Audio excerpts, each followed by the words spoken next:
এ যেন এক বাস্তব যুদ্ধক্ষেত্র, মাঝখানে মনে হয় আমরা এসে ফেসে গিয়েছি। আজকে তোমাদেরকে এমন একটি দার্শনিক স্থান সম্পর্কে জানাবো যা সম্পর্কে সকলের জানার আগ্রহ সবসময় থাকে। এখানকার বিষয়বস্তুগুলো এমনভাবে ফুটিয়ে তোলা হয়েছে আপনাকে এক মুহূর্ত হলেও মনে করিয়ে দেবে আপনি একটি যুদ্ধের ময়দানে দাঁড়িয়ে আছেন। আর আমি এখন যার ভিতরে ঢুকছি এটি একটি ডুবোযান যা সাবমেরিন নামে পরিচিত।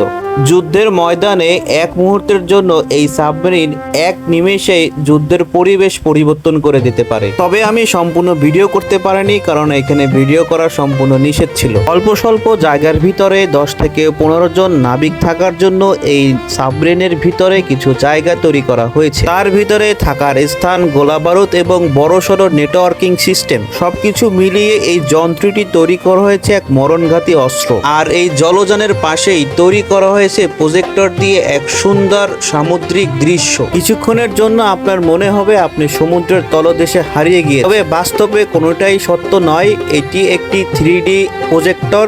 পাশে রয়েছে নৌবাহিনীর কিছু সরঞ্জাম এবং তার পাশে রয়েছে নৌবাহিনীর কিছু আত্মঘাতী মিসাইল। আর এই মিসাইল দিয়ে অনেক জাহাজকে ধ্বংস করা হয়। তবে দর্শকদের বেশি আকর্ষণ করেছে এই প্লেয়ারটি। ভবনের মাঝখানেই এই প্লেয়ারটি সোজা হয়ে হাত থেকে নিচ পর্যন্ত দাঁড়িয়ে আছে। দর্শকরা এসে দাঁড়িয়েছে এবং ছবি তুলছে। আমার কাছে কেমন মনে হলো এই প্লেয়ারটি সমুদ্রের মাঝখানে রয়েছে। যেহেতু আমরা নৌবাহিনীর সরঞ্জাম দেখছিলাম, যার কারণে আমাদেরকে সমুদ্রের সাথে আটকে রাখা হয়েছিল। চলো, অনেক হয়েছে, এবার আমরা সেনাবাহিনীদের প্রশিক্ষণ দেখি। যুদ্ধক্ষেত্রে সেনাবাহিনীরা আক্রমণ করার জন্য যেভাবে প্রস্তুতি নিয়ে থাকে তেমনই ভাবে আমাদের সামনে একটি ডেমো প্রদর্শন করেছে এবং এইখানে বড় বড় আর্টিলারি থেকে শুরু করে বিভিন্ন গাড়ির 4 স্ট্রোক ইঞ্জিন এবং V4 ইঞ্জিন এগুলো আর কি আমাদের সামনে উপস্থাপনা করছিল।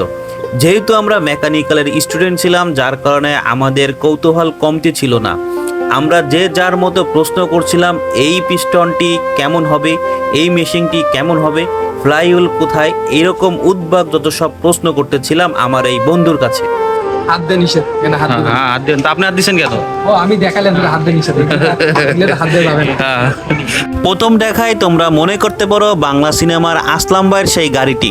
এমন চিন্তা ভাবনা করলে তোমরা ভুল করছো, কারণ এটি একটি দেশপ্রেমিক মানুষের গাড়ি ছিল। দেশের স্বার্থে যারা নিজেদের জীবন দিচ্ছে এবং গোলাগুলি করছে এবং শরীরে রক্ত জোড়াচ্ছে, তাদেরকে কিভাবে প্রাথমিক চিকিৎসা হয় তার একটি বাস্তব চিত্র। এটা কোন ধরনের গান আমি জানি না, তোমরা জানলে অবশ্যই কমেন্টে লিখবা যে এটা কি জিনিস। 1990 সালের কিছু বন্দুক এখানে রাখা হয়েছে এবং ছোট একটি মেশিন গান ফায়ারিং VR বক্সের মাধ্যমে দেখানো হয়। মাত্র 200 টাকার মাধ্যমে তোমরা দেখতে পারবা এবং লাইভ এরকম আর্টিলারি থেকে শুরু করে লাইভ যুদ্ধগুলো তোমরা এখানে দেখতে পারবা। চলিতেছে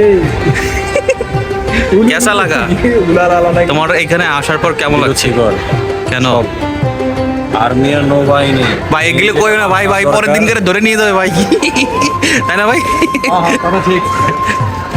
আমার সাথে যে 3 জন ব্যক্তি ছিল তারা হচ্ছে আমার ভার্সিটির বন্ধু এবং এর ভিতরে একজন ছিল নায়ক উলালা। আমি সামনের ভিডিওতে তোমাদেরকে পরিচয় করে দেব এই নায়ক উলালা কে।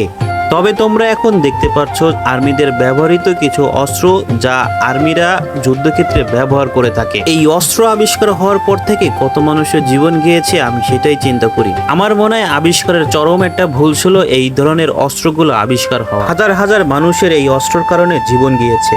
তোমাদের কাছে ক্ষমা চাচ্ছি, কারণ সম্পূর্ণ ভিডিওতে আমি পুরো মিউজিয়ামকে তুলে ধরতে পারিনি, কারণ আমি যদি সম্পূর্ণ মিউজিয়ামকে তুলে ধরি তাহলে ভিডিওটি অনেক বড় হয়ে যায়। তবে নেক্সট এপিসোড দেখার জন্য অবশ্যই তোমরা অপেক্ষা করো। ইনশাল্লাহ আমি সময় পেলে তোমাদের জন্য আবারও একটা নতুন ভিডিও নিয়ে আসবো।